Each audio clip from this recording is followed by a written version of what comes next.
Ողջույն սիրելի ընկերներ, ողջույն սիրելի բարեկամներ, շնորհակալ եմ նրանց, ովքեր այս լայվի ընթացքում կմիանան ինձ, կլսեն, այլ շնորհակալություն նրանց, ովքեր ավելի ուշ կամ հետագային այս լայվը ուրեմն կհետևեն այս լայվին։ Նախ մի խնդրանք ունեմ, խնդրանքն է որքան հնարավոր այս լայվը տարածեք։ Դա հիմնականում այն պատճառով չի, որ ես եմ լայվ գնում կամ ինձ համար այդպես ասած ինչ-որ Աստված մի արասե, այդպես ռոպագանդ անելու խնդիր չկա, նույնիսկ կարող եք առանց հղումների տարածել, որից է խնդիր չկա։ Միայն նպատակը խոսքը տեղ հասցնելն է եւ հնարավորինս ավելի մեծ լսարան ձեռք բերելն է եւ վերջին շրջանում տարածվող ստերի մասին, խեղաթյուրումների մասին, սխալ մտքերի մասին, որոնք հնչեցվում են դժբախտաբար մեծ լսարանների միջոցով տարածվում են եւ դառնում են հանրության սեփականությունը եւ փորձում են ապակողնորոշել ժողովրդին, դրանց դեմ դուրս գալու եւ ժողովրդին ընտրության հիմնականում ընտրության հնարավորություն տալն է, որպեսզի ժողովուրդը նաև ունենա այդ ձայն լսելու հնարավորություն եւ ինքը կարողանա որոշի ով է ընթացքում ճիշտ ասում, ով է սխալ ասում եւ կարողանա ինքը իր սեփական ուղեղով դատել։ Մինչեւ բուն լայվին անցնելը հիմնականում ուզում էի Նիկոլ Աննա Զույգի անունից շնորհակալություն հայտնել նախ Նարեկ եւ Էդգար Զույգին այս կեղծ օրակարգի համար, որ իրենք կարողացել են գեներացնել հասարակության մեջ, նաև այն մարդկանց պատգամավորների, ովքեր վերջին շրջանում կծվելով Էդգարին եւ Նարեկին տարբեր լրատվամիջոցների յուր են գնում, փորձում են նույն գաղափարները, որ նրանք արտահայտել են այլ կերպ ներկայացնել, եւ իրենք էլ իրենց հերթին նույն միտքն են գեներացնում, նրանց է շնորհակալություն հայտնել Աննա եւ Նիկոլ Զույգի կողմից, նաև այն լրատվամիջոցներին, որոնք հսկայական լսարանով ապահովում են այս մարդկանց, նրանց էլ եմ ուզում շնորհակալություն հայտնել Աննա եւ Նիկոլ Զույգի կողմից, քանի որ այն պահը, որ ես հիմա պետք է այս լայվի ընթացքում փաստաթղթեր ներկայացնեի, խոսեի Աննա Նիկոլ Զույգի կոռուպցիայի մասին, հակափաստարկներ ներկայացնեի Նիկոլի այն անցած չորեքշաբթի օրվա այդ հիստերիայի հետ կապված իրական փաստերով խոսեինք, թե որտեղ այս մարդկանց իրական կոռուպցիայի սեխաման, ինչպես են սրանք այդ իմ քայլը հիմնադրամի գումարները բերում այստեղ, բերում Հայաստան, դրանք ինչպես են բարեգործական նպատակներով հավաքված գումարները ծախսում օրինակի համար քարոզչական, ընտրական քարոզչական նպատակներով, ինչը ոչ միայն Հայաստանում, այլ նաև տարբեր երկրներում արգելված թեմա է եւ հանցանք է համարվում։ Պիտի խոսեի այն մասին, որ օրինակի համար հարց ուղենք բոլորս միասին Աննա Նիկոլ Զույգին, որ այս շոուն որ կազմակերպում են, օրինակ ամեն մեկ շոուի համար Աննա Հակոբյանը որպես մոդերատոր կամ Նիկոլը որպես բանախոս որքան դոլարով գումարներ են իմ քայլը հիմնադրամից հանում մուծում իրենց հաշիվներին, իրենք ելույթ չունենային, դե մեկին պիտի հրավիրեին, վճարեին, հիմա իրենք են անում, այդ թեմաների մասին պիտի մենք հիմա խոսայինք, բայց դժբախտաբար առիթ չկա այդ թեմաների մասին խոսալու եւ հիմնականում պիտի նստենք խոսանք Էդգար Նարեկ Զույգի այդ պատգամավորների հարցազրույցներին եւ այդ լրատվականներին արձագանքելու համար։ Հետաբար կարծում եմ ես հիմնականում ավելի մեծ շահողը եւ հիմա ամենից ուրախը այս բանավեճից Նիկոլն ու Աննան են, քանի որ գիտեն մի հատ այսպես ասած անիմաստ եւ կեղծ օրակարգ է գեներացվել, որով ընդդիմությունը կարող է դեռ երկար ժամանակ զբաղվել, իրանք էլ կարող են այդ իրենց կոռուպցիոն սխմայով իրենց սև աշխատանքն իրականացնել։ Հիմա կարող է որպես հակափաստարկ այդ մեր ընկերները մեզ ասեն, դե դա ինչ, գլուխները թեք է, գնացեք ձեր գործով զբաղվեք, ինչ գործ ունեք մեզ հետ, գնացեք այդ բացահայտումները Նիկոլի մասին արեք։ Բայց դա չի ստացվում, որտեղ եթե մենք գնում ենք Աննա ու Նիկոլով ենք զբաղվում, դուք հետո այդ բացը օգտագործում եք էլի ժողովրդին ապակողնորոշելու համար, կեղծ թեմաներ օրակարգ գեներացնելով եւ դրանով օգնում եք արդեն Նիկոլ Աննա Զույգի իշխանության երկարացմանը, ամրապնդմանը, հետեւաբար հենց այս գործը, որ մենք հիմա կատարում ենք, կարծում եմ մի կերպ նաև ուղղված է հենց այդ հանցագործ իշխանությունների դեմ պայքարին։ Ես այսօր հիմնականում պիտի խոսեմ մի շարք հարցազրույցների մասին, ստերի մասին, թեմաների մասին, որոնք վերջին օրերին են ուրեմն տարածվել, հատկապես վերջին շաբաթվա մի քանի հարցազրույցներ եմ ընտրել, 3 հարցազրույցներ, ավելի շուտ միև մեկ լայվ, բնականաբար լայվ Էդգար Ղազարյանինը, եւ պիտի փորձեմ դրանց անդրադառնալ եւ Հատկապես այդ լայվի ընթացքում շատ հետաքրքիր թեմաներ կան, որոնց անդրադառնալով, խոշորացնելով կարողանում ենք շատ հստակ, այդպես ասած, հանգել այն եզրակացության, թե այս մարդիկ ինչ նպատակ են հետապնդում։ Ես մի թեթև կփորձեմ ժամանակագրական կարգով առաջնորդվել, բայց հետադարձ կարգով, այսինքն ամենանորից կսկսեմ եւ կփորձեմ հասնել վաղեմությամբ այդպես ասած, ամենահինը, որ անցած շաբաթվա ընթացքում հարցազրույցը որ տեղի ունեցել։ Ամենավերջինը բնականաբար Էդգար Ղազարյանի ուրեմն երեկվա լայվներ, որի ընթացքում ինքը իդեպ բազմաթիվ էլի կրկին ապակողնորոշումներ, ժողովրդին ստերով կերակրեց, սխալ տեղեկություններ փոխանցեց, փորձեց սխալ հատվածային կերպով ինչ-որ փաստեր ներկայացնելով ժողովրդին ինչ-որ հարցում համոզել։ Ես հիմա փաստերով պիտի խոսեմ, թե որտեղ են ժողովրդյան ձեզ խափում եւ որտեղ իրականությունը լրիվորեն չեն ներկայացնում, կիսատ են ներկայացնում եւ փորձում են ձեզ առաջնորդել այն ուղղությամբ, որ իրենք են ցանկանում։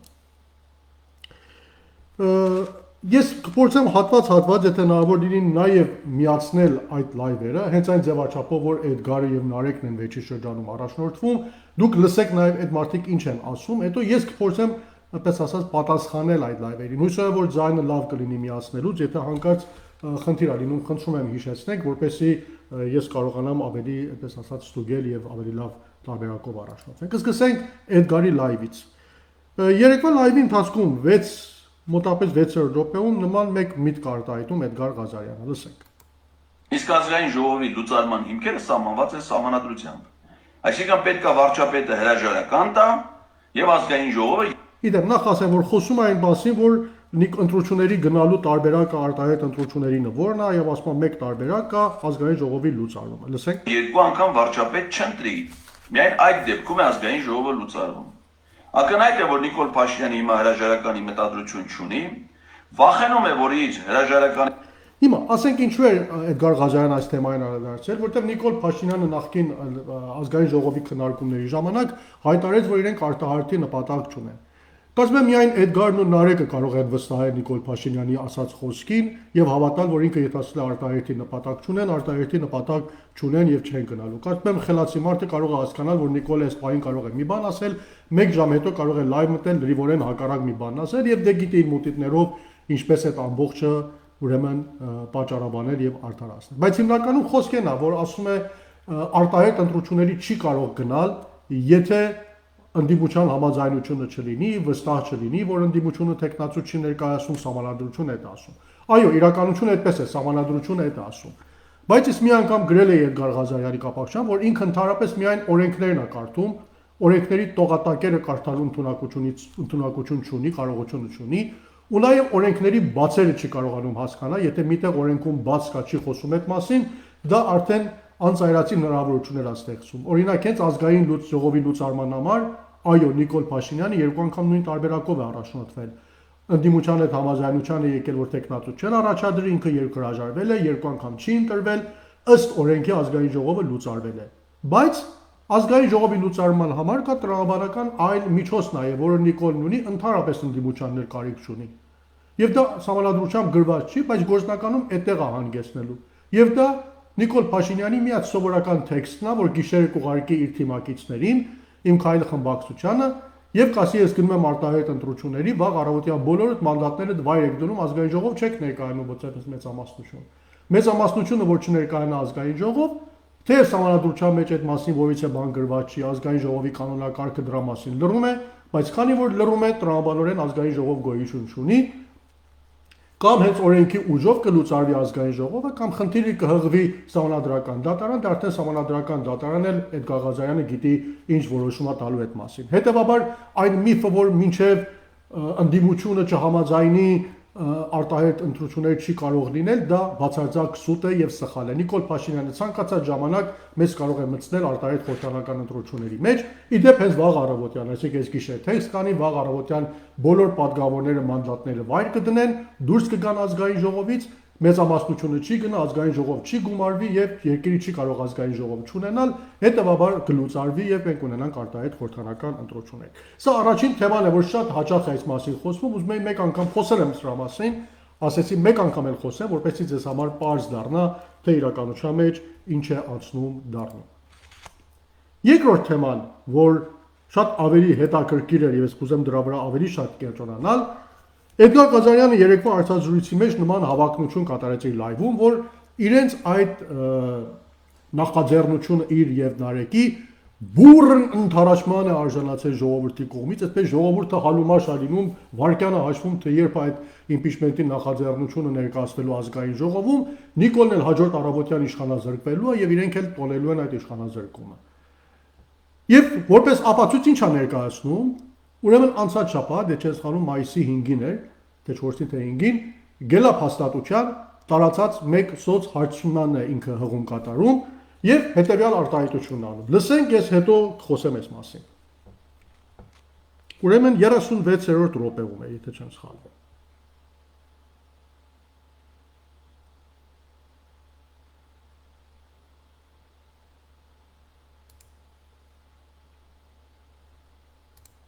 Սա անվստահության գործընթացի վերաբերյալ ինչ վերաբերմունք ունեք։ Հավաքական մոտ 37% հարցվածների դրական վերաբերմունք արտահայտ։ Հասկանում եք, 10 օրում հարցումը լարել են մի քանի օրում, արդյունքները հրապարակել են 5 շաբաթ, այսինքն 5 օրվա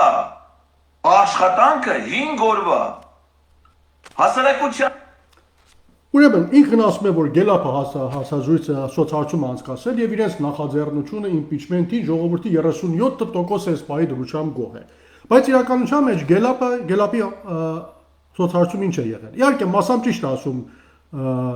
Էդգար Ղազարյանը, բայց կիսատ է ներկայացնում, որտեղ Գելապի այդ սոցհարցումը մեկ այլ ուրիշ բաժին էլ ունի։ Հիմա այդ բաժինը դուք լսեք, իրականության մեջ ինչ է եղել սոցհարցումը եւ քանի բաժիններից է բաղկացած եղել։ Սա Ուրեմն, եթե չեմ սխալվում, Հուսամ Անունչյանը, Գելապի տնօրեն Արամ Նավասարդյանի խոսքն է, Հուսամ Անուն ճիշտ ասած լինել։ Ձեզ ո՞րն է Նիկոլ Փաշինյանի հեռացման առավել արդյունավետ ճանապարհը։ Մի քանի պատասխանի հնարավորություն։ Հարցումը եղել է Նիկոլ Փաշինյանի արդյունավետ հեռացման ճանապարհը ո՞րն է։ Ժողովրդին հարց են տվել, որ ձեր կարծիքով ո՞րն է Նիկոլին հեռացման արդյունավետ ճանապարհը։ Լսենք ժողովրդի տված պատասխանները։ Կա 36.4% նշել արտահերթ ընկերությունների միջոցով 36.4%-ը ասել է արտահերթ ընտրությունների միջոցով ուշադիր եղեք հրաժարական նրա կողմից 29.8%-ը նշել փողոցային ճնշում հրաժարականին կողմ է եղել 29.8%, այսինքն ժողովրդի հիմնական բաժին հավատացած է եղել արտահերթ ընտրություններին, երկրորդ բաժին հավատացած է եղել հրաժարականին 29%-ը, մոտապես 30%-ը 29.8%,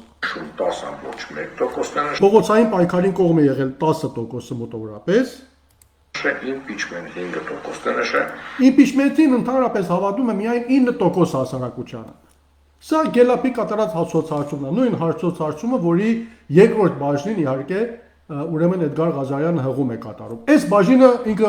իր լայվի ընթացքում չի խոսում այն մասին, որ ժողովրդի կողմից ներկայացված արդյունավետ Նիկոլի հեռացման արդյունավետ միջոցների մեջ առաջին տեղում շարունակում է մնալ ընտրությունները հենց շուրջ 37%-ով, երկրորդ տեղում հրաժարականն է 30%-ով, երրորդ տեղում փողոցային պայքարն է շուրջ 10%-ով, նոր 4-րդ տեղում impeachment-ն է մոտավորապես 9%-ով։ Հետո երկրորդ հարցում ինչ է եղել, որի արդյունքին հղում է կատարում Էդգար Ղազարյանը։ Իհարկե, հիմա գլսեք 16.9%, այսինքն 17%-ն ընդհանրապես որից է միջոցի մասին կարծիք չի այդնել։ Այլ միջոց։ Եվ Նիկոլ Փաշինյանը չպետք է հեռանա, նշել է 16.9%-ը։ Այլ տարբերակները 3.1%-ն են եւ դժվարացել է այս հարցին պատասխանել 7.6%-ը։ Եվ քաղաքական եւ հասարակական գործիչներ Նարեկ Մալյանը եւ Էդգար Ղազարյանը նախատեսում են սկսել Նիկոլ Փաշինյանի իմպիչմենտի գործընթացը։ Ինչպես է գնահատում այդ գործընթացը։ Լիովին դրական նշել է 21%-ը, 17%-ը նշել է ավելի շուտ դրական եւ ավելի շուտ բացասական նշել է 14.2% եւ 30%-ը նշել է ընդհանրապես բացասական։ Դժվարացել է։ Հիմա ինչ է լինում արդյունքը։ Ուրեմն երկրորդ հարցում են անցածել եւ ավանաբար հենց Նարեկի եւ Էդգարի պատվերով է եղել այդ երկրորդ բաժինը, որը ժողովուրդը ինչ կարծիք ունի Նարեկի եւ Էդգարի այդ նախաձեռնության կապակցությամբ։ Այսինքն ժողովրդին այդ նախկին ընտրությունները չեն թողել եւ կանգնեցել են երկու ընտրության դիմաց։ Ասեք լավ է Նարեկի նախաձեռնությունը թե բացասական է եղել։ Ինչ է եղել արդյունքը։ 21%-ը ասել է, որ լիարժեք իրատեսական է։ 17%-ը ասել է, որ ավելի շուտ իրական, մոտավորապես 16%։ Այս երկուսը որ գումարում ենք, հասնում ենք Էդգարի ասած հենց 37%-ին իրականության մեջ։ Լավ, բայց հակառակ ինչ ա եղել։ Մյուս կողմում ինչ ա եղել։ Ժողովրդի 14%-ը հավատացած է բացասական է, 30%-ն էլ հավատացած է, որ ընդհանրապես բացասական է։ Այսինքն 44%-ը բացասական է համարում այս գործընթացը։ Էսա երբ ձեզ ասում եմ թեման մանիպուլացնում են Նիկոլի նման,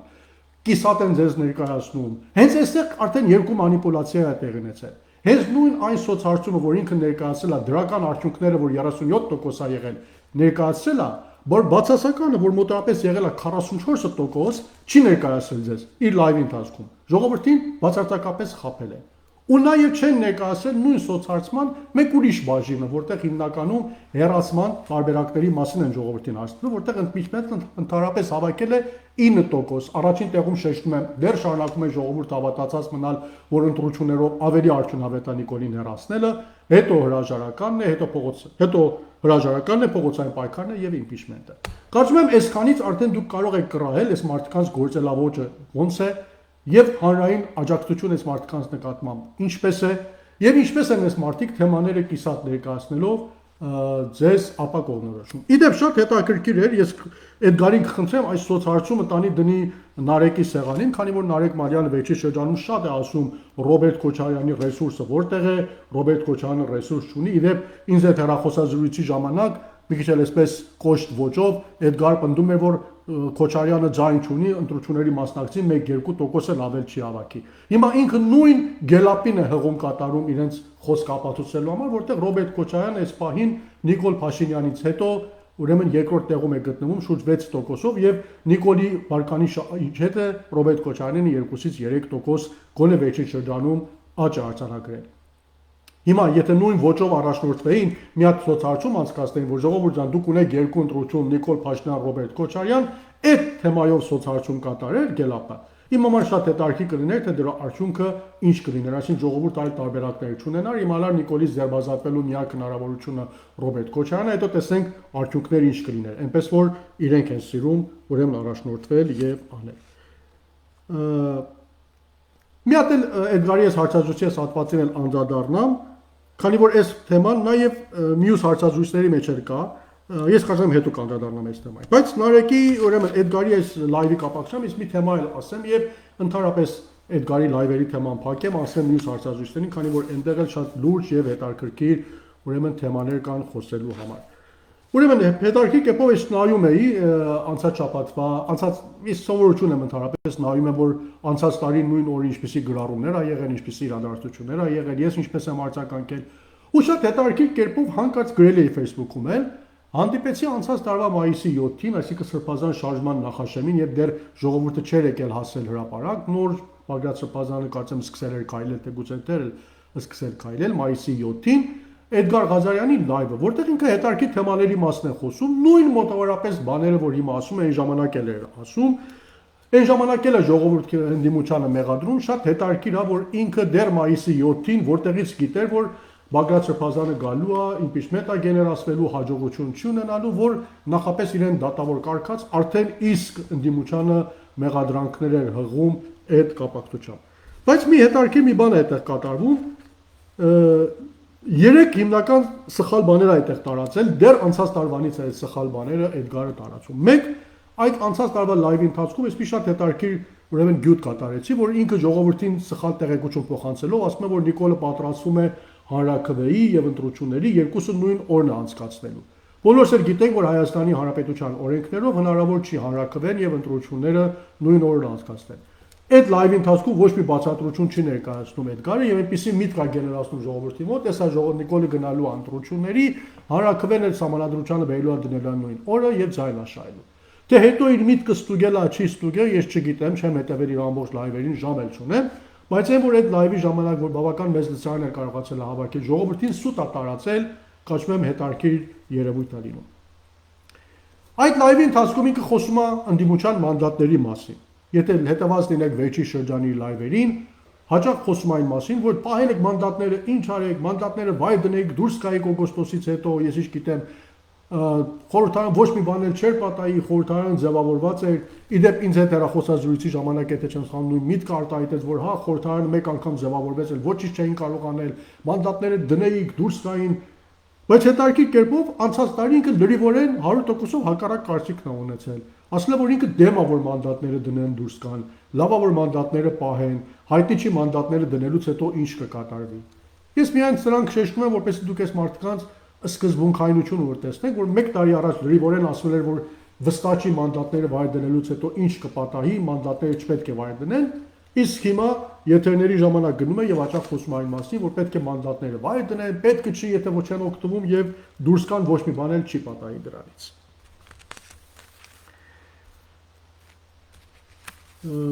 Ես քանի որ ուզում եմ Էդգարի եւ Նարեկի խնդիրները այստեղ փակեմ եւ անցնեմ մյուսներին, այս մեկ թեման էլ ձերանքով ասեմ եւ հետո գնամ առաջ։ Գնայք մի քիչ ասված լայվ մտերիմ ստացվում, որպես զրույցի տեսք ենք ունենում։ Ես հետևեցի չեմ նայում, բայց ինձ համար ուղարկեցին մի հատ աղջիկ կա հիստերիկ, Աննա Աբրամյան անունով, բոլորիդ արդեն ճանոթ է։ Հաճախ երբեմն շարժումների ժամանակ հայտնում է Երևանում, վեր աթռնում, հիստերիկ շարժումներ է գործադրում, բայց հետո գնում արդեն իր դիրքորոշումները ծանոթ են, դե մշո աղջիկ անունով ծանոթ են։ Շատ հետաքրքիր է, որ Նիկոլ Փաշինյանը անցած չորեքշաբթի օրը ազգային ժողովում բոլորս էլ նկատեցինք շատ հստակ կերպով թիրախավորեց Արցախի ազգային հերոս Սեյրան Օհանյանին, նրան մեղադրեց կոռուպցիայի մեջ, ամենավատ եւ վարկաբեկող արտահայտությունները թույլ տվեց եւ մինչեւ այսօր դեռ ներողություն չի խնդրել դրա համար։ Ու իմ համար հետաքրքիր ու շատ զարմանալի է, որ նույն բառապաշարով, Նիկոլի բառապաշարով Արցախի հերոսների մասին, իդեպ հենց Սեյրան Օհանյանի մասին, եւ նաեւ Արցախում գերեվարված մեր հերոս նախագահների եւ մյուս հերոսների կապակցությամբ, Ադրբեջանում գերեվարված Արցախի հերոսների կապակցությամբ երկու մարդեր են խոսում։ Մեկը Դոգը, որին արդեն բարեբախտաբար ձայնը լռել է եւ այլևս չկա, հույսով էլ այլևս չի լինելու, եւ նրան փոխարինել է հիմա մշո աղջիկը, այդ Աննա Աբրամյան, մտեք իր, չեմ ուզում ասեմ մտեք, բայց եթե հետևեք կտեսնեք, որ նույն բառապաշարով ինչ Նիկոլն է խոսում Սեյրան Օհանյանի եւ մյուսների մասին, հիմա սկսել են այս մարդիկ թիրախավորել Սեյրան Օհանյանին։ Որտեղից է ֆինանսավորվում Աննա Աբրամյանը, կարծում եմ բոլորս գիտենք, շատ ակնհայտ է, բայց ինձ համար ավելի հետաքրքիր է այն, որ Աննա Աբրամյանի էջի մեջ ակտիվ ներկայություն ունի նաեւ Նարեկ Մալյանը։ Իմ համար հիմա շատ հստակ հարց է, որ հարգելի Նարեկ Մալյան, կիսում ես արդյոք այդ աղջկա տեսակետները Սեյրան Օհանյանի մասին, Արցախի հերոս Սեյրան Օհանյանի մասին, մյուս հերոսների մասին, այն հայտարարությունները, որ նրա տելեգրամյան ալիքում կամ մյուս լայվերի ընթացքում հնչեցվում է եւ ինքն է գրում կամ թույլ է տալիս, որպեսզի գրվեն Արցախի հերոսների կապակցությամբ։ Եթե չես արձագանքում եւ շարունակում ես կապերը նրա հետ շարունակել եւ օգտվել նաեւ նրա լսարանից, ես կասեմ, որ երկուսը նույն աղբյուրից եք ֆինանսավորում դժբախտաբար եւ թեև տարբեր դեպքերով, բայց նույն թեզն եք առաջնորդում Նիկոլի հետ միասին այս պահին թիրախավորում եք Արցախի հերոսներին։ Ինչու եք թիրախավորում, որովհետեւ այդտեղ Հայաստան դաշինքն է, մտածում եք ձեր կարճ խելքով, որ Սեյրան Օհանյանին թիրախավորեք որպես խմբակցության ղեկավար, թիրախավորում եք նաեւ Հայաստան դաշինքին եւ այդպիսով թիրախավորում եք Արցախի հերոսներին։ Շատ կուզեմ, անկեղծ եմ ասում, Նարեկ Մալյանի արձագանք այս մասին լսել։ Կիսում է արդյոք թե չի կիսում։ Եթե կիսում է, ես հարց չունեմ, արդեն գիտենք ով որտեղ է կանգնած, իսկ թե չի կիսում, շատ հստակ կերպով ես իր արձագանքն եմ ուզում սպասել եւ իր վերբուքը այս աղջկա կայքի կապակցությամբ եւ այն հարաբերությանը, որ ինքը այս աղջկա հետ ունի, այդ աղջիկն է իր լայվերը կիսում, ինքն է այդ աղջկա լայվերով կիսվում։ Ամեն դեպքում, ուզում եի սա այստեղ մատնանշել, կարծում եմ, որ կարևոր թեմա է, որը կարևոր են առումով, որ շատ բաներ է բացահայտում, այս ընթացքում, ասենք կուլիսներում ինչեր է տեղի ունենում եւ ինչ ովքեր են կանգնած հիմնականում այս ամեն ինչի ուրեմն թիկունքում։ Գնանք առաջ, եթե համաձայնին եք։ Երեք շա անցած, կարծեմ 3 էր, այո, Հայկ Մամիջանյանը մի հատ հարցազրույց ատվեց, շուրջ 1 ժամ ու 15 րոպե, ուրեմն պատիվ ունեմ խմբակցությամբ, եթե չեն սխալվում ղեկավարը, եւ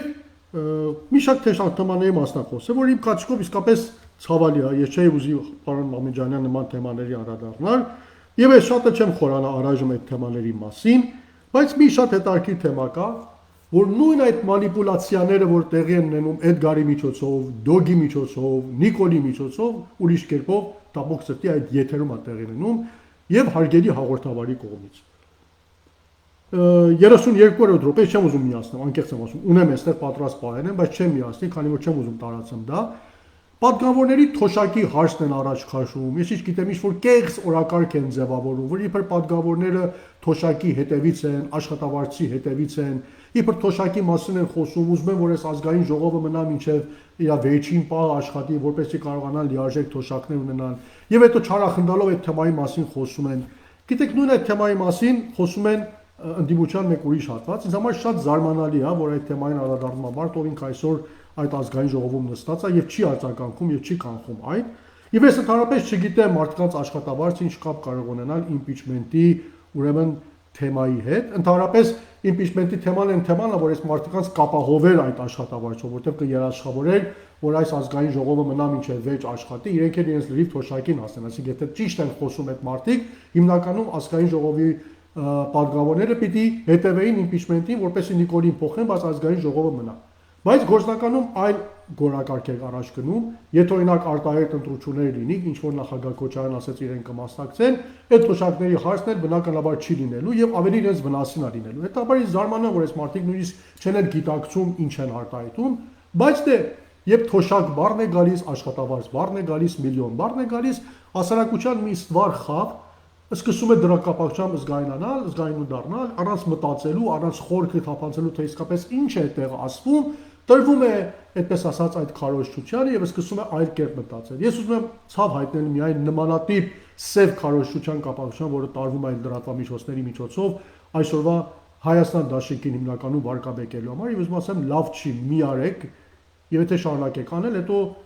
կարծում եմ լավ տեղ չեն գնալու եւ հիմնականում ավելի շատ է ձեզ համար վատ լինելու։ Այդ հարցազրույցի ժամանակ պարոն Հայկ Մամիջանյանը խոսում այն մասին, որ խիստ իրատեսական է համարում ուրեմն իմպիչմենտը Նիկոլի հեռացման համար։ Իդեպ ինքը մի հատ հարցազրույց էլ է տվել, ես այդ հարցազրույցն էլ ուրեմն եթե համաձայնին եք մի վարքյան բերեմ։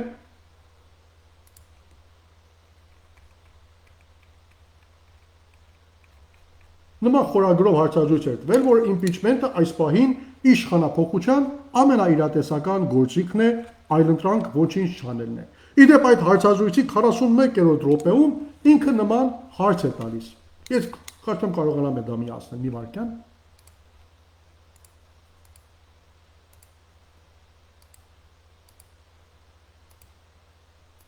Հա, եկեք այդ բաժինը չլսենք։ Հարց է տալիս Զեպյանն ասում են ինչ անենք իմպիչմենտից բացի, ինչ տարբերակ կա, ինքն ասում է որ խոսում են իմպիչմենտի մասին, ինքն ասում է լավ, բա ինչ անենք։ Ես երեք պատասխանել էի պարոն Հայկ Մամիջանյանի, որ ինչ իրենք կարող են անել, որովհետև շատ հստակ պատասխան իրենց մոտ կա։ Ես պարտավոր եմ իմ գրառումը նորից կարդալ եւ բացատրել։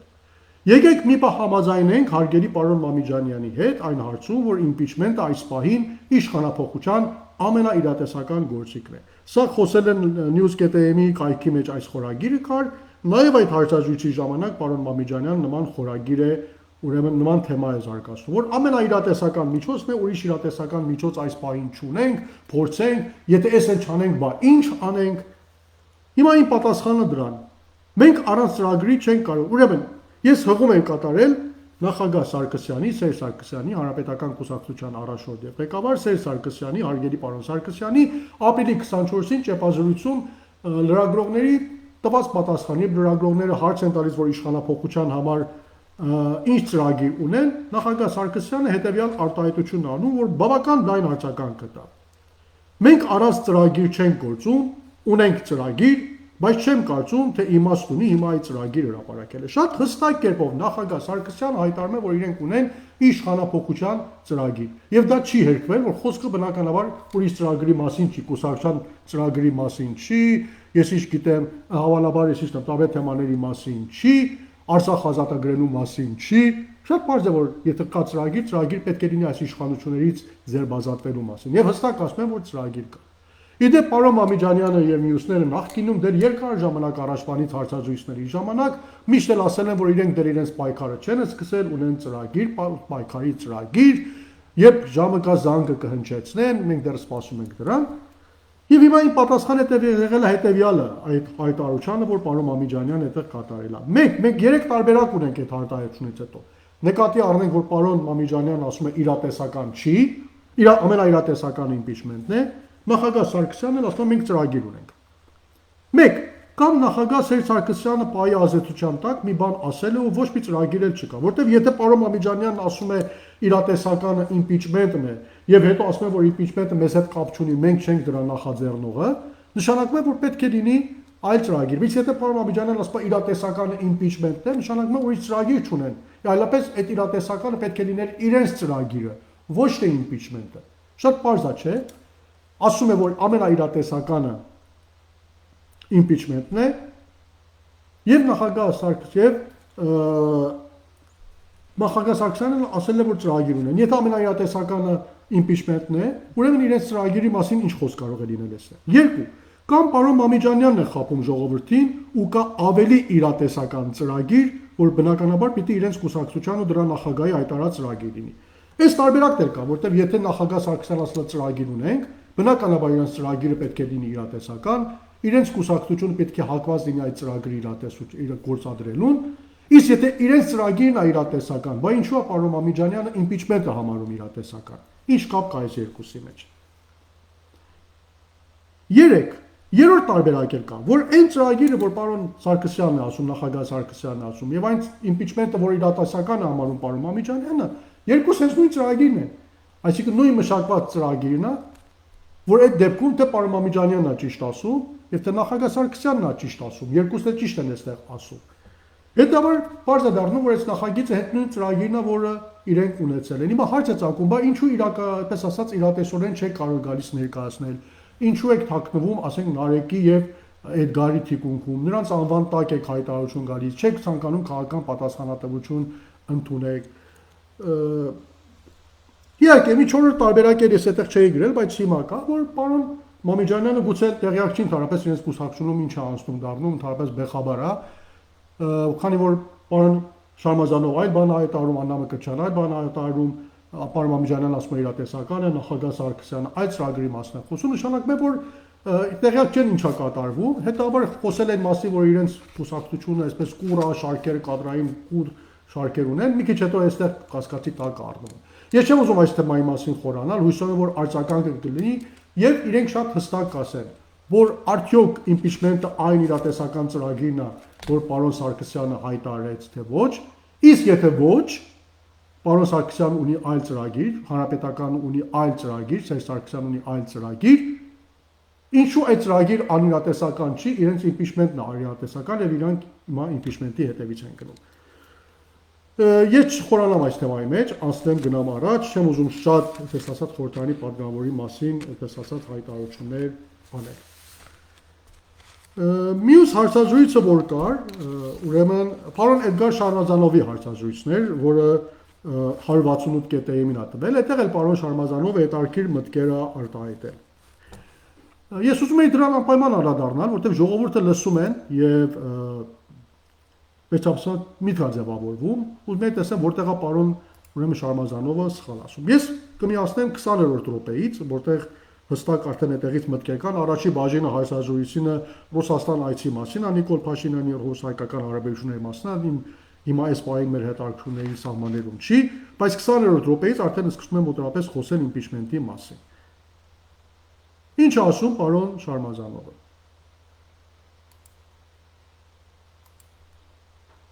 Որովհետև հանրապետական կուսակցությունը այս 5 տարիների ընթացքում պատերազմից հետո ակտիվ պայքարել է Նիկոլ Փաշինյանի ռեժիմի դեմ եւ սատարել է ցանկացած շարժման, որը միտված է եղել Նիկոլ Փաշինյանի հեռացման գործընթացին։ Դա կլինի փողոցային շարժում, դա կլինի ՀՓՇ, դա կլինի դիմադրություն շարժում, դա կլինի սրբազան շարժում, հանրապետականը միշտ եղել է պայքարի կիզակետում։ Եվ մենք առանց նախապայմանների, սա շատ կարևոր է, առանց նախապայմանների մենք երբեք մեր Էս է իմ համար կարևոր, առանց նախապայմանների։ Պարոն Շարմազանովն ասում է, որ իրենք միշտ էլ առանց նախապայմանների ցանկացած պայքարի մասնակցել են, շարքերի կողքին են եղել։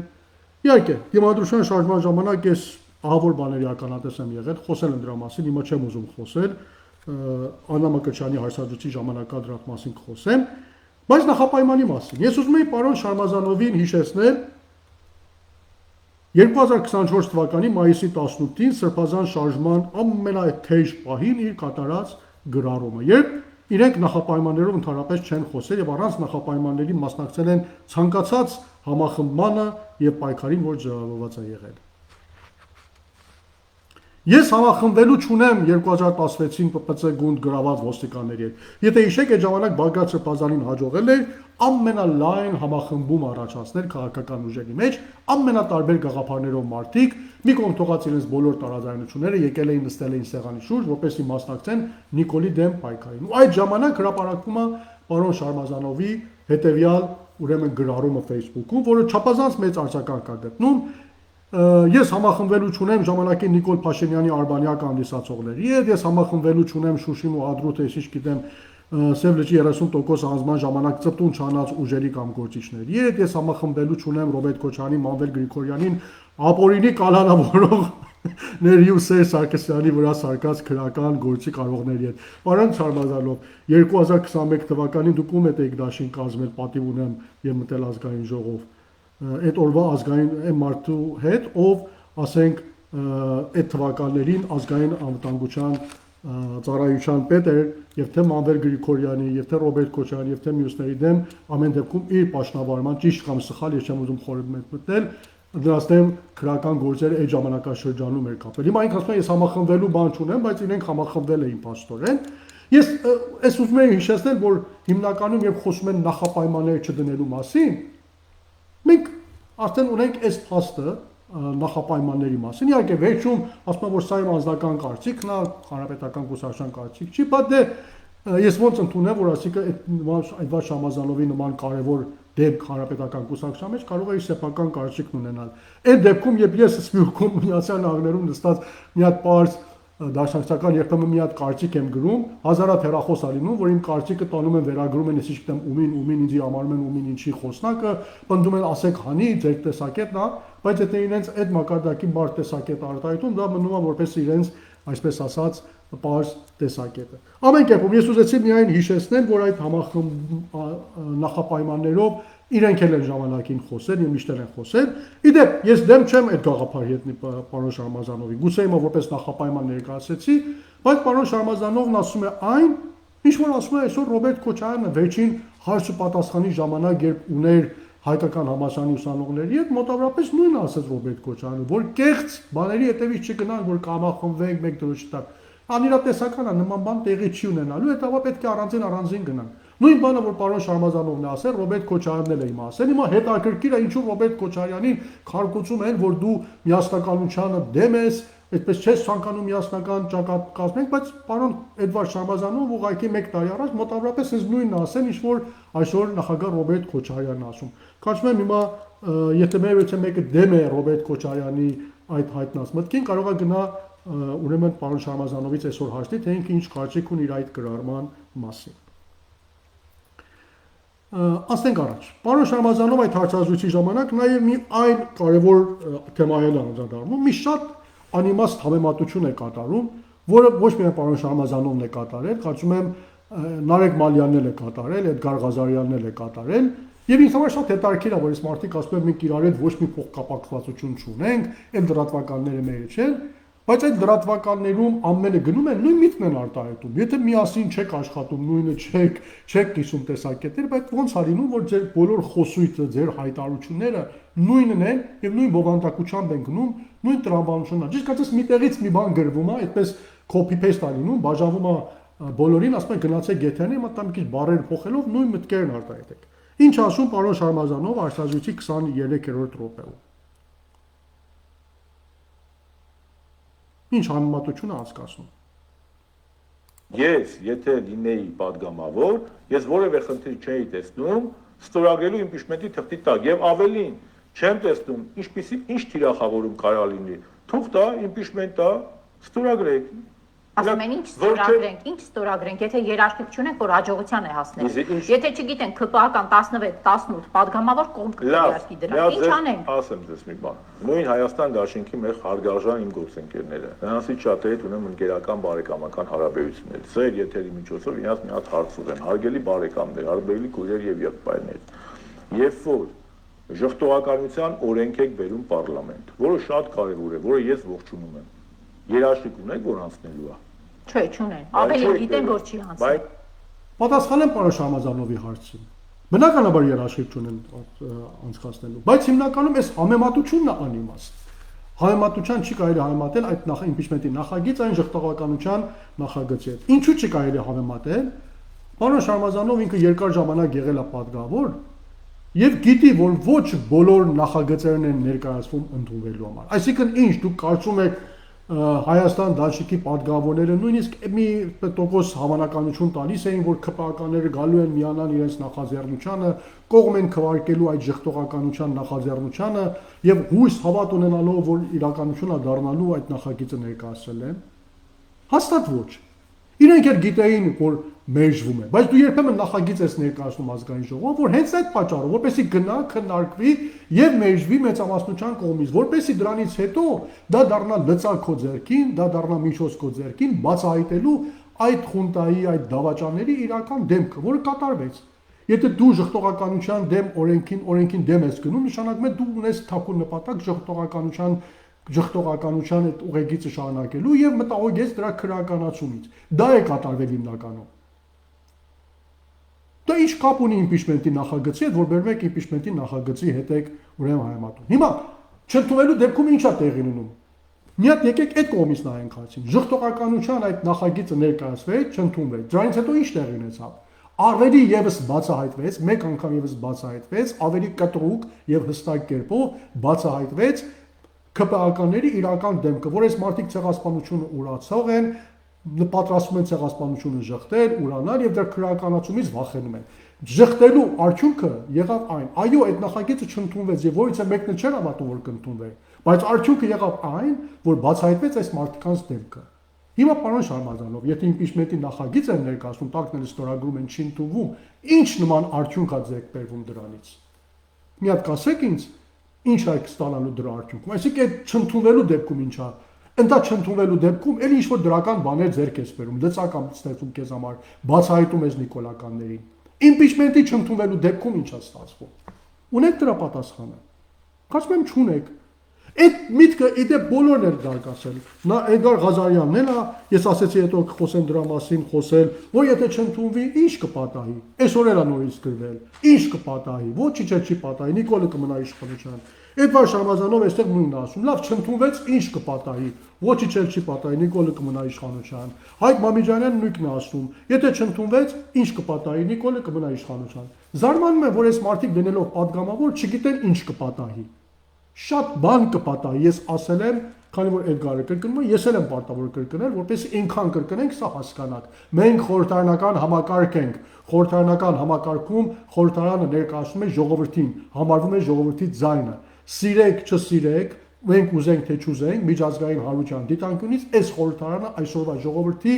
ձայնն է ներկայացնում։ Մինչև այն ժամանակ երբ աշխատում է, երբ լուծարվեց կամ չեղավ կամ այլ ընտրություններ եղավ, այլ խորհրդարան ձևավորվեց, այն խորհրդարանը կներկայացնի ժողովրդի ձայնը։ Մենք չենք սիրում, ասում են կեղծվել է, դա մեր ներքին խնդիրն է։ Ալիևի դիտանկյունից, Էրդողանի դիտանկյունից, միջազգային հանրության դիտանկյունից այս ազգային ժողովը ներկայացնում է Հայաստանի Հանրապետության ժողովրդին։ Նրա տված ձայները, նրա կայացած որոշումները ճիշտ կամ սխալ դժբախտաբար դառնում է հայ ժողովրդի կայացած որոշումը։ Հիմա դուք անվստահության նախաձեռնություն եք սկսում եւ չեք հաջողում։ Ինչ է տեղի ունենում։ Շատեր ասում են ոչինչ տեղի չի ունենում։ Շատ բան է տեղի ունենում։ Ինչպես որ Էդգար Ղազարյանն է սիրում ասել, հայոց լեզվի մեջ կա հականիշներ, ես ինչ գիտեմ, վստահության, անվստահության հականիշը լինում է վստահություն, եթե նա անվստահության գործընթաց չեք սկսում, նշանակում է վստահում եք, որ լրիվորեն կեղծ է, բայց նույն տրամաբանությամբ եթե անվստահության գործընթաց ես սկսում, պաշտոնապես իրավական առումով, պաշտոնապես եմ ասում, նախագիծ ես ներկայացնում, նախագիծը դրվում է քննարկման, քվարկվում է եւ չի ընդունվում այդ անվստահության նախաձեռնությունը կամ նախագիծը, նախաձեռնության հականիշը լինում է վստահություն, նշանակում է այդ պահի դրությամբ ազգային ժողովը, որը ներկայացնում է դժբախտաբար ժողովրդին, շարունակում է վստահություն հայտնել գործող վարչապետին։ Իսկ Նիկոլը ամենաթանկ գնով դա տարելու է, վաճառելու է Ալիևին, Էրդողանին եւ միջազգային հանրությանը։ Էդեք ուզում։ Էդեք ուզում։ Եթե էդեք ուզում, ասեք էդ է ձեր նպատակը։ Տանեք մի հատ կեղծ օրակարգ, որ ինքներդ էլ գիտեք չի իրականություն դառնալու, չի իրականություն դառնալու, անվստահության նախագիծ եք մշակելու, անվստահության նախագիծը գնալու է դրվելու է քվարկության, չի ընդունվելու քվարկության արդյունքում, ազգային ժողովը անկախ նրանից, որ քվարականեն են կողմ քվարկել, ով է կողմ քվարկել, ազգային ժողովն է կողմ քվարկելու կրկին Նիկոլի վստահությանը, անվստահությանը դեմ է քվարկելու, այսինքն կողմ է քվարկելու, որ Նիկոլը մնա իշխանության եւ վստահությունը հայտնելու, եւ դրա հետևանքները արդեն դուք գնացեք բացատրեք ինչա լինելու։ Դադարեք ժողովրդին կեղծ թեմաներ մատակարելուց, որ ոչինչ չի պատահելու, շատ ահռելի բան է պատահելու, շատ ահռելի բան է պատահելու, շատ ավելի ահռելի բան, քան Նիկոլի վերընտրվելն է, քանի որ մինչև այդ պահը Նիկոլը հիմա կարողանա այդ վստահությունը տանել, օգտագործել, մի հատ թղթի կտոր նախաստորագրել, այդ նախաստորագրված թուղթը դառնալու է իր համար քարոզչության միջոց հաջորդ ընտրությունների համար, որին ի դեպ դուք եք պատրաստվում եւ սուտ եք ասում, որ չեք պատրաստվում ընտրությունների համար։ Այս ամբողջ ծրագիրը, որ հիմա մշակել եք impeachment, այդ նախընտրական ձեր քարոզարշավի մեկ մասն է կայացնում։ Ես մի անգամ եմ գրել եւ հիմա էլ եմ ասում, ցանկացած ընտրական քարոզարշավ ունի երկու բաղադրյալ։ Մեկ, դու ինքդ քեզ ես PR-ում, ինքդ քո մասին ես քարոզչություն տանում, ինչ անում են Նիկոլն ու Աննան հիմա, գյուղից գյուղ, քաղաքից քաղաք ընկած։ Երկրորդ բաժինը լինում է այն, որ պաշտպանական կերպով, որ դու թիրախավորում ես հարվածի տակ ես առնում քո պոտենցիալ ուժ ունեցող ընդդիմադի ուժերին, որոնք կարող են քեզ համար ուժեղ ընդդիմություն լինեն։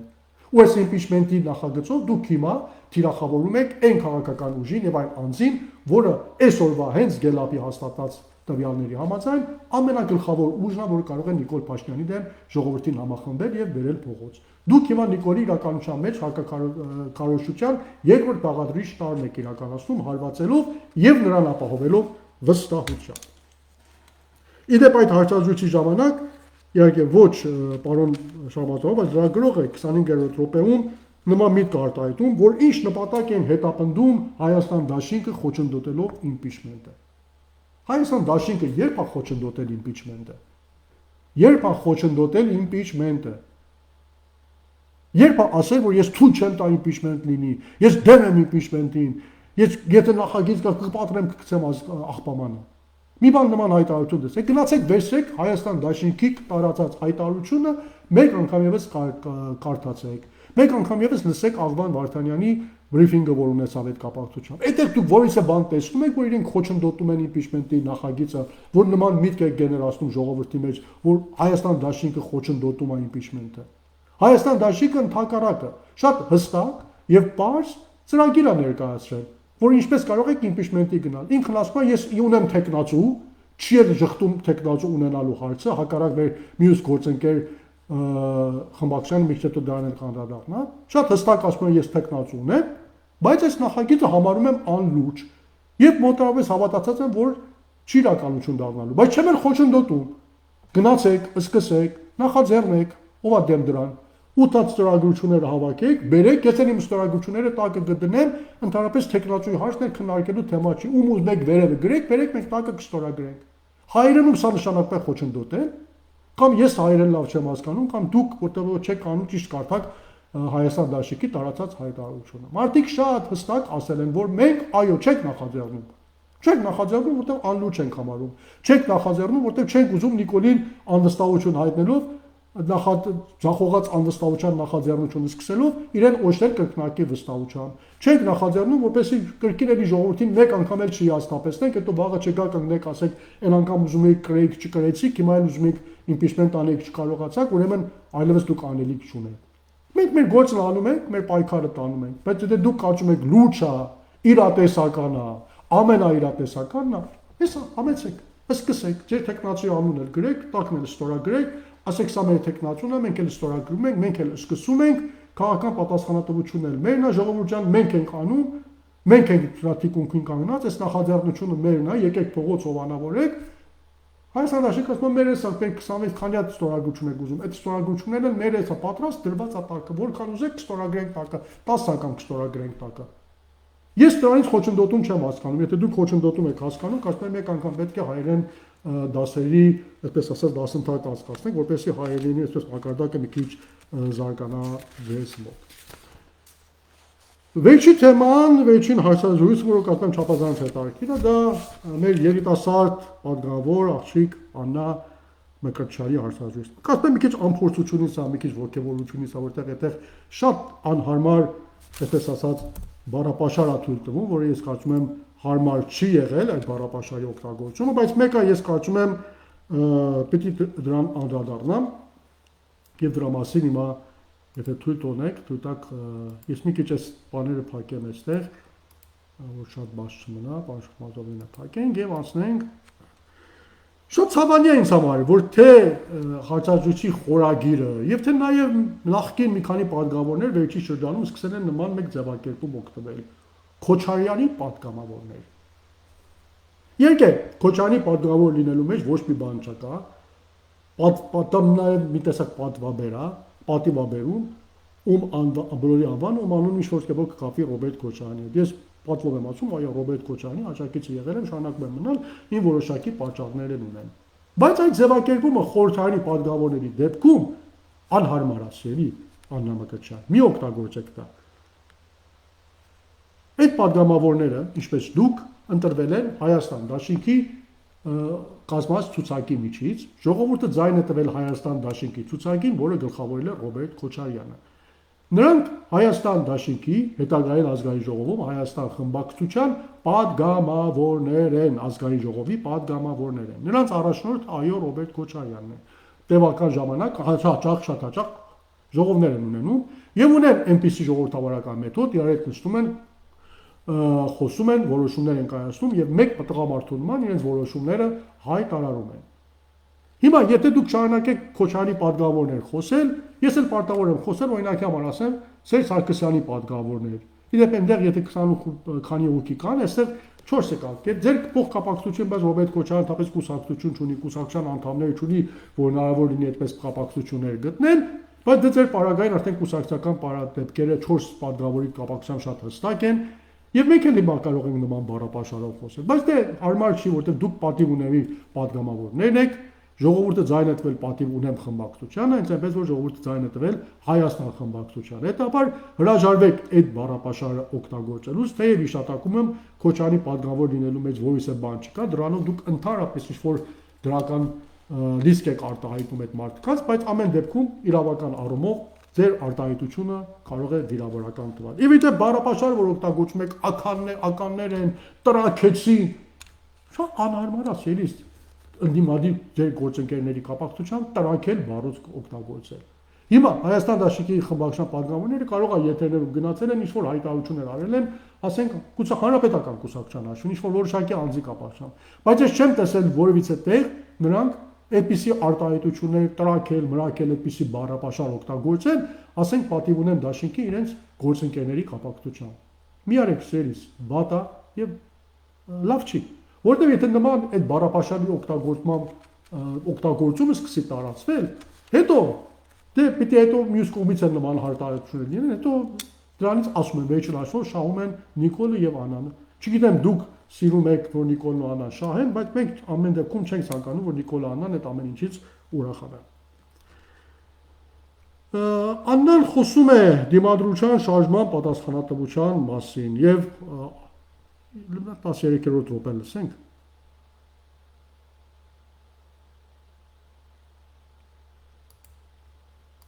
Շարժումն է եղել։ Խնդիրը թե ինչի են 4 տարի հետո դրա մասին հիշել, բայց միգուցե այդպես է պետք եղել, այդպիսի քաղաքական նպատակահարմարությունն են։ Բա այդ դեպքում որտեղ է դիմադրության շարժման, ձախողման, ձեր շարժման, ձեր իսկ պնդմամբ ձեր շարժման, ձախողման քաղաքական պատասխանատվությունը, հաշվետվությունը։ Դուք հաշվետվողական իրենք են խոսում քաղաքական պատասխանատվության մասին եւ հաշվետվողականության մասին։ Հարգելի Աննան հավանաբար չի հետևում մամուլին կամ այդ օրերի մամուլին ժամ չունի գնալ հետևելու, որովհետև տարբեր հարցազրույցների ժամանակ թե Իշխան Սաղաթելյանը, թե Գեղամ Մանուկյանը, թե Հայաստան Դաշինքի մյուս падգամավորները շատ հստակ կերպով խոսել են այն մասին, որ դիմադրության շարժման պատասխանատվությունը կրում է Հայաստան Դաշինքը, իրենք են եղել դրա կազմակերպիչը եւ պատասխանատվությունից խույս չեն տվել ու չեն էլ տալիս։ Շատ հստակ կերպով քաջության հանդես են եկել այդ անվան եւ ասել են այո մենք ենք նախաձեռնել ունեցել են այդ քաջությունը որ ասեն այդ նախաձեռնությունը մերն է եղել եւ վերջում եթե չեք հետեւել խնդրում եմ գնացեք բացեք նայեք հարցազրույցները թե Իշխան Սաղաթելյանի, թե Գեղամանուկյանի եւ թե մյուս Հայաստան Դաշնիկի պատգամավորների։ Բոլոր տեղերում առաջինը հենց իրենք են անդրադարձել այդ շարժման մեջ գոյություն ունեցող թերություններին, ձախողումներին եւ շատ հստակ կերպով վերցրել են պատասխանատվություն, քաղաքական պատասխանատվություն, հայտարարել են, որ մենք նախաձեռնել ենք եւ եթե ձախողելը, այո, մենք էլ ենք մեղավոր այդ ձախողման հարցում եւ կրում ենք քաղաքական պատասխանատվություն։ Մարդիկ շատ հստակ ասել են, բայց ձեր դեպքում խնդրում եմ ցույց տվեք մի շարժում, որ դուք ձեր անունով կազմակերպել եք, ստանձնել եք պատասխանատել եք, որ մենք ենք արել եւ քաղաքական պատասխանատվություն էլ ստանձնել եք։ Գոնե մի հատ շարժում նախաձեռնեք, հետո նոր քաղաքական պատասխանատվությունից խոսեն։ Նույնիսկ impeachment-ի պարագային ես նոր հիմա բացահայտ կերպով քիչ առաջ խոսեցի, այնքան ակնհայտ այս փոխկապակցվածությունը ձեր եւ այդ impeachment-ի նախաձեռնությունը մշակած Նարեկի, Էդգարի եւ մյուսների միջև, ձեր լրատվամիջոցների այդ հսկա քարոզչության միջև, որ կարծում եմ որից մեկը չի կարող հերքել, որ դա հենց ձեր նախաձեռնությունն է, բայց դե ինչու միջև հիմա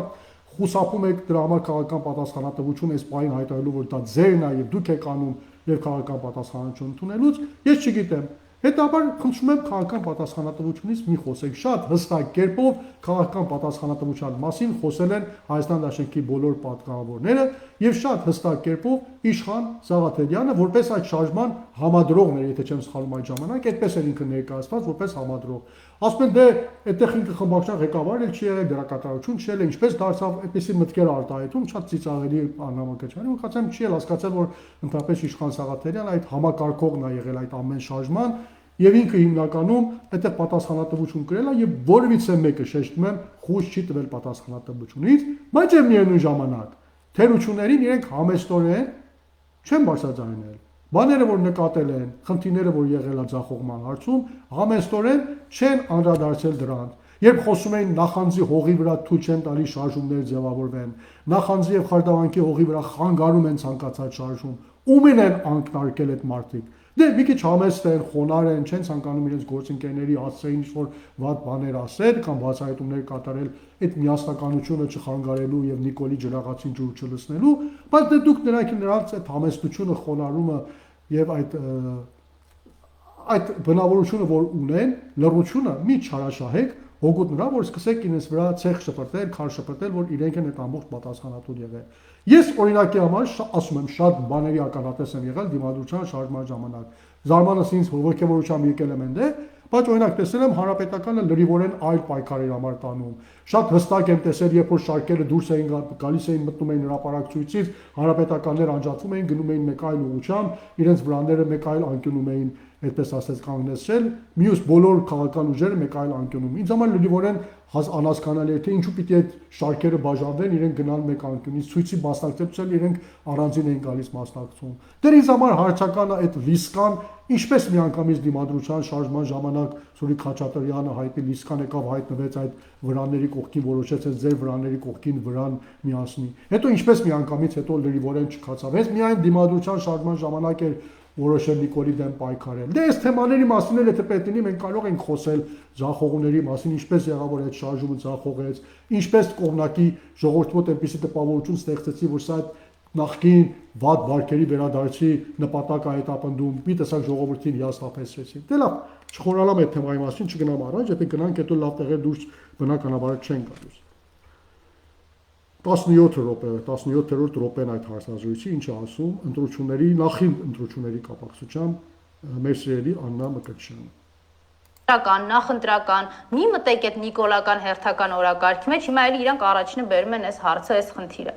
Ինչ վերաբերվում է անվստահության բայց ամեն դեպքում իրենք ասում են, որ մենք պատրաստ ենք 28 պատգամավորների ստորագրությունը տալ, եթե դուք բերեք այն 8 պատգամավորների ստորագրությունը։ Ես արդեն ասացի, որ ես իրենց հայտարարում Կարծում եմ հիմա Կարծում ճիշտ եղ չմիացրեցի, բայց ամեն դեպքում այդ թեման էր զարգացում Ռոբերտ Քոչարյանն է ուրեմն 2021 թվականին այդ կեղծ օրակարգ ընտրություններին հրապարակ նետել, իրենք պայքարում էին, պայքարի դաշտում էին Հայնիկի փրկության շարժման կենտրոնում, իրենք էին այլ ուժերի հետ, իրանք էին ձևակերպել, ժողովուրդը փողոցում լցված էր Նիկոլի հրաժարականներ պահանջում 2021 թվականի այդ մարտ-ապրիլ ամիսներին, երբ Նիկոլ Փաշինյանը հրաժարական տվեց, գնացինք արտահայտ խորհրդանական ընտրությունների, Ռոբերտ Քոչարյանը մեզ մտցրեց ընտրությունների մեջ։ Իդեպ նույնը Հայկ Մամիջանյանն էլ այդ վերջին հարցազրույցի ժամանակ ասել, այո, Ռոբերտ Քոչարյանն Սերժ Սարգսյանին խնդրել, որ մասնակցի։ Իհարկե ես գրեցի, որ մեկ այլ շատ մոտիկ կանգնած աղբյուրի կողմից Ռոբերտ Քոչարյանին, որ այստեղ այդպես զրուցել եմ, մեր մոտ էր եղել, մեր տանն էլ եղել այդ խոսացանը, որ այդ իսկապես նման մեկ բան է եղել, շատ հստակ կերպով հերքեց եւ ասեց, որ նախագահ Քոչարյանը մոտապես նման բան է ասել, որ եթե հավատացած եք, որ կարող եք օգնել միասին գնանք Նիկոլին հեռացնենք, եկեք մասնակցեք ընտրություններին, դա ձեր որոշելիքն է, ձեր կամքն է։ Իսկ եթե հավատացած չեք, 100%-ով հավատացած եք այս գործընթացին, ընդհանրապես մի մտեք այս գործընթացի մեջ եւ կողք կանգնեք։ Մի խոսքով ձեր ոտքի տակ մի ընկեք։ Բայց տեսանք մտան եւ արդյունքը ինչ եղավ։ Հետաբար խնդրել, աղաչել, որ եկեք մասնակցեք, ես կրելու եմ, եկեք մասնակցեք, այդպիսի բան բնականաբար չի եղել եւ չեմ էլ կարծում նախագահ Քոչարյանի ճանաչողները, կարծում եմ կհավատան նման մեկ հավակնության։ Իսկ իրականության մեջ 2021 թվականին այդ օրերին բոլորս էլ հիշում ենք ինչ էր տեղի ունենում։ Արդեն հայրենիքի փրկության շարժումը չկար, այդ իմաստով փողոցային շարժում չկար։ Եթե հիշեք, մինչև դեկտեմբեր ամիս շատ թունդ փողոցային շարժում կար, ժողովուրդ կար փողոցում, վարչապետության տեխնացուն, ներեցեք, Վազգեն Մանուկյանն էր,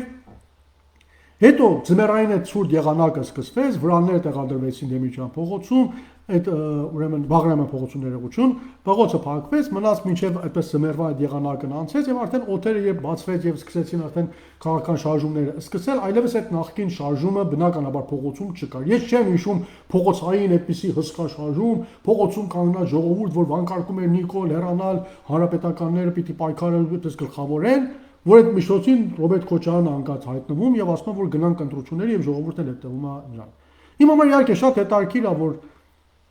իրենց համոզմամբ միտեղ ասում են Ռոբերտ Քոչարյանը ընդհանրապես ռեսուրս չունի, համակրանք չի վայելում, բայց հետո մյուստեղ իրենց հակասելով ասում են Ռոբերտ Քոչարյանը մեզ տարեց մտցրեց ընտրությունների մեջ։ Ռեսուրս չունեցող մարդը ոնց կարող է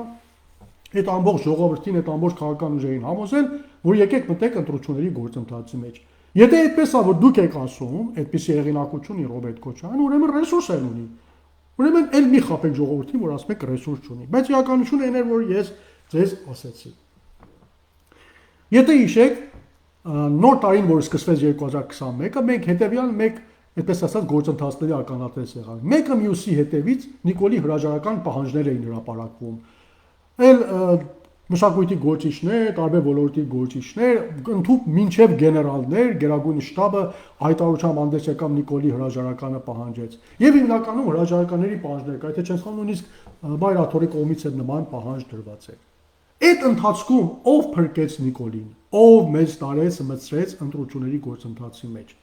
Դա բնավ Ռոբերտ Քոչարյանը չի եղել։ Դա եղել է Արմեն Սարգսյանը, նախագահ Արմեն Սարգսյանը։ Բացեք president.am կայքը մտեք ներս, բացեք 2021 թվականի լրատվության բաժինը,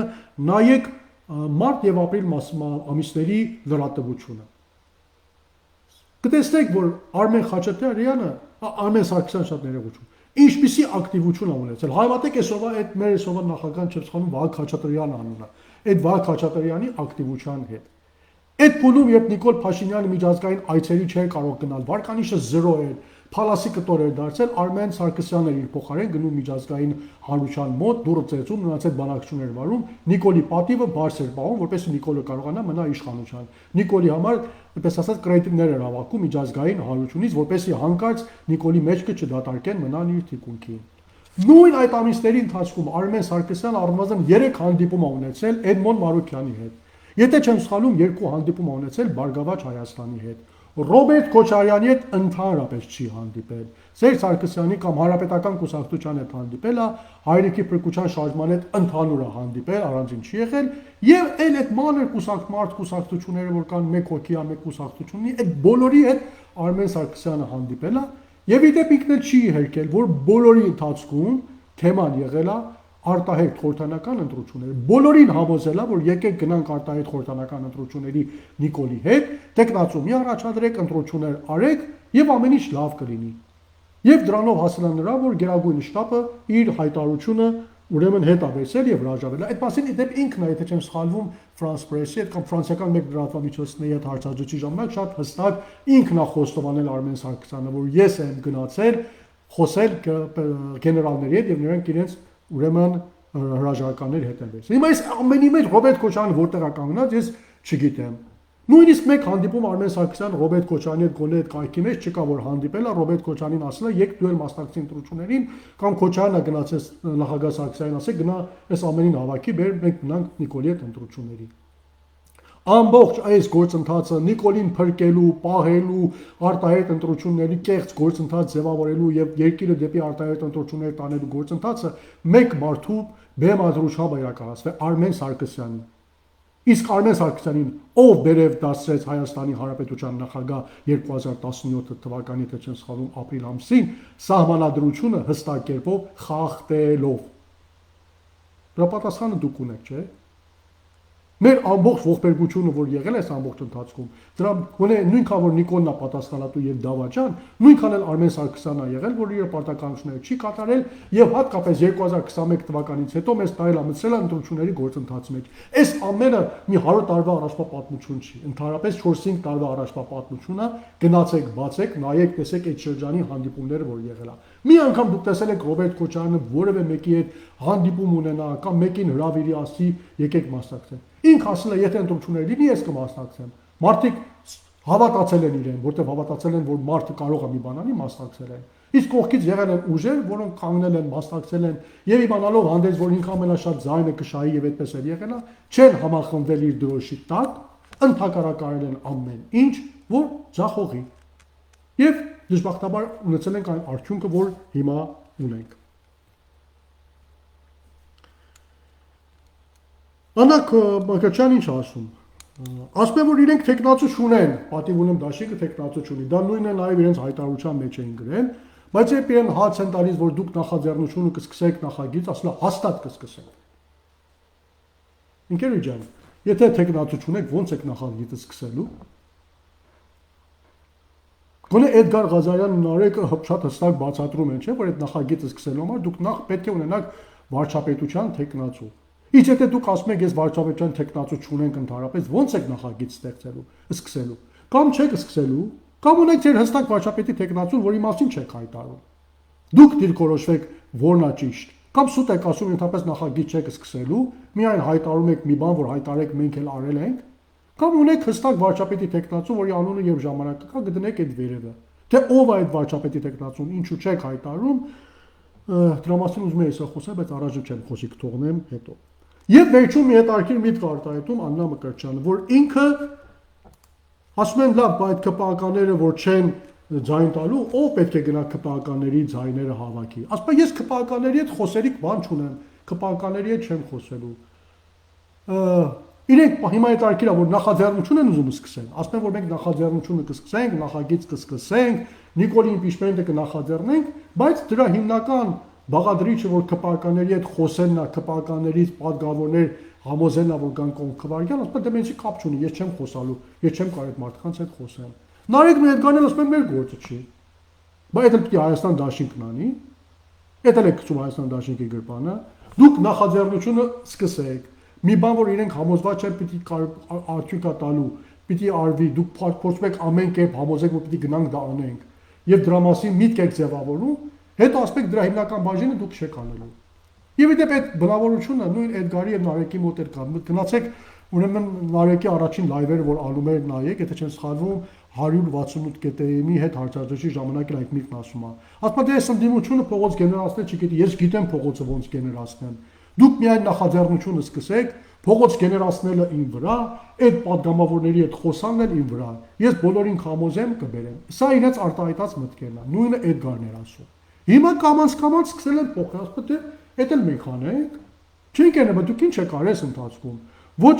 փողոց եք ուզում գեներացնեք, ասում եք Հայաստան դաշինքը գեներացնի։ Կապը падգամավորների հետ խոսան, ասում եք Հայաստան դաշինքը գնա խոսա։ Նախաձեռնություն ասում եք իրենք գեներացնեն։ Բայց այդ դերակատարությունը էսը որն է։ Միայն այս կեղծ օրակարգը, այդպես ասած, գեներացնելը, հրապարակ նետելն ու կող կանգնելը, տեսեն ինչա լինում։ Այդ է իրան ձեր պարտականությունից ընթացքում, որ հիմա ձեր ձեռքերը լվանում եք, ասում եք մեզի կապ չունի։ Երբ ասում են քաղաքական պատասխանատվություն ընդունելու կարողություն չունեք, հենց այս պատճառով որ ասում եմ կարողությունը չունեք եւ ուժը չունեք քաղաքական պատասխանատվություն։ Առնվազն գնացեք այն ձեր լայվերը, ձեր հարցազրույցները նայեք, այն բանը որ ասել եք, հենց այդ կատարեք։ Հիմա մի հետարքիր բան էլ ասեմ այս մարդկանց, որպեսզի հասկանաք որքան անհիմն են իրենց հայտարարությունների մեջ եւ ինչքան արագ են իրենց տեսակետները փոխում եւ ինչպես կարելի է այս մարդկանց վստահել։ Օրինակի համար Նարեկ Մալյանը նման մեկ միտք էր զարգացնում սկզբնական շրջանում։ Նաև հետո Էդգար Ղազարյանն ասում, որ քպական պատգամավորներ երբ որ հարց էին տալիս, դուք ոնց եք այդ մարդկանց համոզելու, որ գան ձեզի ձայն տան, այդ քպականերին բոլորը ճանաչում են, նման մեկ միտք էին արտահայտում, որ այդտեղ բոլորը նյութական խնդիր ունեն, հիպոթեք ունեն, վարկ փակելու խնդիր ունեն, ես կգնամ իրենց կասեմ ձեր հիպոթեկը իմ վրա, եկեք ուրեմն ձայն տվեք ինձ։ Բայց նկատել եք չէ հիմա այդ մասին էլ չող խոսում։ Նկատել եք չէ, վերջին ես լայվերը նայեք, ընդհանրապես այդ բաժնի մասին էլ չեն խոսում։ Գիտեք ինչու։ Որտեվ իրենք հետո հասկացան, որ այդ իրենց ասածը կոռուպցիայի հոդված է, եւ այդ ասածը հայտարարելու վաղը գալու են իրենց փրեն գետնի տանեն, այդ պատգամավորներն են, որ նման համաձայնություն տան, հատնվելու են համապատասխան հոդվածի տակ։ Որտեվ եթե դու խորհրդանի պատգամավորին կաշառք ես առաջարկում քո հիպոթեկը կփակեմ, եկ այսպիսի ձայն տուր քվարկություն կատարի հակառակու կամքին, դա կոռուպցիա է։ Հոդված կա դրա կապակցությամբ քրական օրենսգրքում։ Ու հետարքիր է, երբ ես վերջին զրույցը որ Էդգարը զանգել է ինձ խոսում է ինձ համոզպես, նույն իրաց իրեն իշեցրեց, բայց դե ես Էդգարին ասել ենք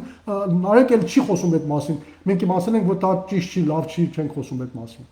Ուզում եմ մենակ հասկանաք, որ այս մարդիկ որքան սկզբունքային են իրենց ասածների մեջ։ Մի բան ձեզ ասում են, միտք են գեներացնում, ժողովրդին համոզում են, հետո առաջինը իրենք են թռնում։ Վաղն է այս իմպիչմենտի գործընթացի կապակցությամբ նույնն են առնելու։ Հայաստան դաշինքի մյուսներին փորձելու են շանտաժի միջոցով քաշել գործընթացի մեջ, վերջում առանցինը թռնողները հենց իրենք են լինելու։ Կանելու են կող, ասում են դե, եթե չի իմանում, չանեիք, եթե վստահ չունեիք, չմտայիք այդ գործընթացի մեջ։ Չէիք ուզում, չսկսեիք։ Կարծում եմ ինչի մասին որ ուզում եմ այսօր խոսել, խոսեցի, բավական էլ երկար եղավ 1 ժամ 10 րոպե, գիտեմ հետո այս լայվի լսելը դժվար է լինում, բայց թեմաներ էին, որոնց մասին կարծում եմ ես պետք է ուրեմն անդրադառնային։ Իդեպ բարի լուր լսեցինք, շատ ուրախ լուր լսեցինք, որ Հովիկ Աղազարյանը որոշել է ընդառաջի ուրեմն Նարեկի եւ Էդգարի իմպիչմենտի գործընթացին եւ գործընթացը սկսելու։ Ողջունում ենք, որ ձեր հույսը